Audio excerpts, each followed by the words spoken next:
Tiga hal yang kita harus lakukan kalau kita mau hidup secara penuh dan kita bisa mau mati dengan kosong. Yang pertama, to live a full life, you must learn to live your life enjoying your Creator. Untuk hidup secara penuh, saudara harus belajar menghidupi hidup saudara dengan cara begini, menikmati pencipta saudara. Maksudnya apa, Pastor? Nggak ada yang akan mendatangkan kepenuhan, kepuasan dalam hidup saudara, kelimpahan dalam hidup saudara, selain saudara belajar hidup menikmati pencipta saudara. Itu gimana ngertinya, Pastor? Untuk ngerti tentang ini, saya harus mengajak saudara kembali ke momen penciptaan. Kalau saudara buka Alkitab saudara, momen penciptaan itu adanya di mana? Kejadian. Di kitab Kejadian, Alkitab mencatat begini. Kemudian Tuhan Allah mengambil dari debu tanah dan membentuk baginya manusia. Tapi manusia sampai dengan titik itu, udah berbentuk, itu masih belum jadi makhluk yang hidup. Kemudian Alkitab catat begini, kemudian Tuhan Allah menghembuskan nafas hidup dari dalam dirinya kepada manusia yang diciptakannya itu. Dan manusia menjadi makhluk yang hidup. Tapi saya temukan ada sesuatu yang luar biasa, yang menarik, yang kalau saudara jeli amatin, saudara akan tangkap prinsip ini dari situ. Ada apa di situ? Kemudian Alkitab bilang ini, kemudian Tuhan menghembuskan nafas hidup. Ini pertanyaannya. Tuhan menghembuskan nafas hidup sama manusia pertama kali, itu gimana sih caranya? Bahasa Ibrani satu bahasa yang menarik. Satu bahasa yang setiap kata-katanya itu memiliki gambaran visual. Jadi ketika Alkitab bilang Tuhan menghembuskan nafas hidup, itu gambaran visual yang diberikan oleh ayat itu tuh gambarannya begini. Dia mengambil dari debu tanah, dia membentuk manusia. Kemudian Tuhan Allah menghadapkan dirinya begitu dekat dengan manusia yang diciptakannya. Begitu dekat, begitu menempel. Mata ketemu mata, mulut, hidung ketemu hidung, mulut ketemu mulut. Begitu dekatnya. Kemudian ketika kita katakan Tuhan Allah menghembuskan nafas hidup dari kedalaman dirinya, dari kedalaman rohnya, dia tarik keluar nafasnya, dia hembuskan kepada manusia yang diciptakannya. Mulut ketemu mulut, nafasnya masuk dalam manusia yang diciptakannya. Dan Alkitab bilang begini, kemudian manusia itu menjadi makhluk yang hidup. Pertama kalinya, manusia membuka matanya. Siapa yang pertama kali manusia lihat? Pertama kali manusia pertama buka matanya. Dia langsung memandang penciptanya. Manusia langsung ngerti dari awal. Kita diciptakan untuk memandang kemuliaan Tuhan. Manusia dari pertama langsung ngerti. Satu-satunya yang bisa mengisi hidup. Satu-satunya yang bisa memuaskan dirinya. Satu-satunya yang bisa memberikan kehidupan buat dirinya adalah penciptanya. Dari awal prinsipnya seperti itu. Satu-satunya yang bisa mendatangkan kepenuhan dan kepuasan dalam hidup kita cuma pencipta kita. Terus masalahnya di mana? Itu kan pertanyaannya. Masalahnya muncul di Kejadian pasal yang ketiga. Di Kejadian pasal yang ketiga Alkitab bilang begini, manusia jatuh dalam dosa. Kita mungkin punya segala macam bayangan macam-macam tentang dosa, tapi bukan itu fokus sorotannya. Tapi saya mau kasih lihat sesuatu sama saudara yang sangat serius.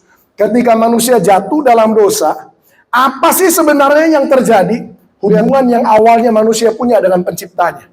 Dia dipenuhi, diisi sama penciptanya. Hubungan itu terputus. Manusia tidak lagi menerima sumber hidupnya dari sang pencipta. Apa yang terjadi? Dalam manusia kemudian tercipta satu kekosongan, satu kehampaan, yang dimana dia mulai cari sesuatu untuk diisi, untuk memuaskan dirinya, untuk menyenangkan dirinya, untuk membuat dia penuh. Itu adalah dosa. Apa itu dosa? Saya kasih definisi dosa. Kita bayangkan dosa itu berzina, membunuh, pornografi, bukan. Ini definisinya dosa. Dosa adalah cara manusia untuk memuaskan dirinya di luar dari Tuhan. Itu dosa. Saya tanya, kenapa sih orang pakai narkoba? Orang pakai narkoba karena berpikir narkoba bisa memuaskan dirinya. Kepuasan yang didapat di luar Tuhan, itu namanya dosa. Karena manusia nggak dapat lagi dari sumber yang benar, kekosongan itu mencari pemenuhan. Dia cari segala sesuatu. Kenapa orang jatuh dalam free sex, pornografi? Karena mereka berpikir itu bisa memuaskan dirinya. Kenapa orang punya kecanduan macam-macam? Karena mereka pikir itu bisa memuaskan dirinya. Semua upaya manusia untuk memuaskan dirinya di luar Tuhan, itu namanya dosa. Zaman sekarang, saya kasih lihat nih, ada orang-orang hari ini yang berusaha memuaskan dirinya dengan makanan. Makananmu jadi dosa, sekalipun kamu pikir ini kan bukan narkoba, tapi caramu berusaha memuaskan diri di luar dari Tuhan, dosa. Ada orang yang berusaha memuaskan dirinya hari ini dengan karirnya, dengan pekerjaannya, dengan kesibukannya. Kenapa? Karena dia pikir dia mendapatkan kepenuhan dari situ. Dari saat itu, manusia terus berusaha memuaskan dirinya dengan hal-hal yang lain ini. Kenapa? Karena manusia nggak mendapatkan lagi pemenuhannya, kepuasannya dari penciptanya. Maka dengar ini baik. Kalau saudara mau kembali belajar hidup secara penuh dan mati dengan kosong, saudara hanya bisa hidup penuh ketika saudara belajar menikmati pencipta saudara kembali. Gimana caranya, Pastor? Langkah yang pertama, paling simpel, dan 99% kita di sini mungkin sudah penuhin syarat yang pertama apa? Kita harus kembali diperdamaikan sama Tuhan. Ingat tadi, dosa memisahkan. Karena lewat hubungan yang terpisah, kita nggak akan bisa dapatkan dari dia apa yang kita butuh. Tapi waktu kita diperdamaikan dengan Allah, kita punya akses. Kitab Ibrani bilang begini, sekarang dengan penuh keberanian, kita dapat menghadap tahta kasih karunia oleh darah anak domba. Kematian Yesus di atas kayu salib bukan hanya menyediakan penebusan buat hidup kita, tapi dia memberikan kita akses untuk kembali bisa mendapatkan hadiratnya, pemenuhan dari dirinya. Makanya kalau saudara perhatikan di atas kayu salib, waktu Yesus katakan sudah selesai, ada beberapa hal di situ terjadi. Yang pertama, kita bilang ada serdadu Romawi di situ berusaha memastikan bahwa Yesus sudah mati. Dia ambil tombak, dia tikam lambungnya. Alkitab catat begini, dari lambungnya mengalir keluar ada dua hal, darah dan air. Darah bicara tentang penebusan, air bicara tentang hadirat. Lewat kematiannya, sekarang kita beroleh akses lagi untuk mendapatkan hadirat Tuhan yang mengisi hidup kita. Makanya sesudah dia mati di atas kayu salib, Alkitab juga catat ini yang kedua. Alkitab katakan tirai bait Allah terbelah. Apa artinya? Lewat kematian Yesus, sekarang gak ada lagi tirai pemisah antara manusia dengan penciptanya. Sekarang kita bisa mengakses tahta kasih karunia untuk mendapatkan anugerah Tuhan. Kita bisa kembali dipuaskan sama Tuhan. Kita bisa kembali dipenuhi oleh Tuhan. Kita kembali bisa menikmati hadirat Tuhan. Untuk hidup secara penuh, yang pertama, kita semua perlu belajar hidup menikmati pencipta kita. Belajar menikmati hadirat Tuhan. Saya ngomong nih, to the point, belak-belakan, serius. Salah satu hal yang paling hilang dari gereja modern hari-hari ini, saya sebutnya seni menikmati hadirat Tuhan. Kita buat ibadah-ibadah kita begitu pendek, begitu kita pangkas, kita pendekin semuanya, kita cut semuanya. Sampai-sampai di banyak kali Tuhan gak lagi punya ruang untuk bisa menyatakan diri. Kita yang dari zaman itu udah kenal Tuhan. Kita ngerti itu apa artinya dilawat Tuhan. Kita ngerti itu apa artinya dijamah Tuhan. Jungkir balik, guling-guling, ketawa, nangis, segala macam dipuaskan sama hadirat Tuhan. Dan kita tahu itu pengalaman-pengalaman yang mahal waktu kita ngalamin hadirat Tuhan. Tapi zaman sekarang, pengalaman-pengalaman itu jadi makin asing di gereja-gereja kita hari ini. Orang-orang Kristen yang baru bertobat beberapa tahun yang terakhir, mereka sama sekali nggak punya gambaran apa itu hadirat Tuhan. Mereka ngebayangin aja susah, karena mereka nggak pernah punya pengalaman itu. Tapi gini, kalau saudara mau hidup secara penuh, nggak ada cara lain. Saudara harus belajar hidup menikmati hadirat Tuhan. Saya mau mendorong, terutama gereja-gereja seperti gereja saudara di tempat ini. Saudara nggak dijepit sama 2 jam ibadah lain kan? Kadang-kadang ketika ibadahnya begitu padat, ya agak sulit juga ngomong begini. Karena gimana Pastor, habis ini ada ibadah lagi, kita harus pendekin. Oke lah. Mungkin ada excuse buat itu. Ciptakan waktu yang lain buat menikmati hadirat Tuhan. Bukan hari Minggu. Tapi saudara kan gak dijepit begitu. Saudara bisa kasih ruang yang lebih luas, leluasa di situ sebenarnya. Untuk kasih ruang buat Tuhan melawat, memenuhi, menjamah, menyembuhkan, bikin mujizat. Dan buat hal-hal yang cuma Tuhan bisa buat dan gak ada kita bisa buat. Saudara bilang gini, tapi Pastor, kenapa juga itu harus hari Minggu? Nah ini pertanyaannya kan, karena gini, kalau kita nggak mulai dengan memperkenalkan jemaat tentang apa itu hadirat Tuhan, mereka bahkan nggak tahu apa yang mereka bisa expect waktu mereka di rumah mereka masing-masing. Mereka nggak tahu mereka cari apa. Tapi waktu kita mulai perkenalkan, dan jemaat mulai dilawat Tuhan di hari Minggu, mereka bilang, kita mulai ajar. Saudara bisa ngalamin hadirat Tuhan bukan cuma waktu datang hari Minggu, tapi di rumah saudara. Mereka pulang, mereka tahu apa yang mereka harapkan. Oh gitu, pengalaman seperti di gereja kemarin saya bisa alamin di rumah saya. Bisa bahkan lebih dari itu. Saya temukan lawatan-lawatan Tuhan paling dahsyat saya alami dalam hidup saya. Bukan di pertemuan umum, tapi di waktu-waktu pribadi saya dengan Tuhan. Karena di situ nggak ada yang ganggu dan Tuhan bisa bawa saya kemana Tuhan mau bawa saya. Tapi semua pengalaman itu nggak akan orang kejar dan cari dan rindukan kalau kita nggak mulai dengan memperkenalkannya. Kita perlu belajar hidup menikmati hadirat Tuhan untuk dapatkan kepenuhan. Tapi dengar ini, kalau saudara juga nangkep prinsip ini, saya mau saudara tangkap satu prinsip lain yang powerful. Tadi saya bilang, karena keterputusan hubungan, ada kekosongan yang membuat manusia mencari pemuas kebutuhannya, kekosongan dirinya. Tapi dengan cara yang sama saya mau bilang begini. Sekarang ketika kita bisa bantu orang dipuaskan sama hadirat Tuhan.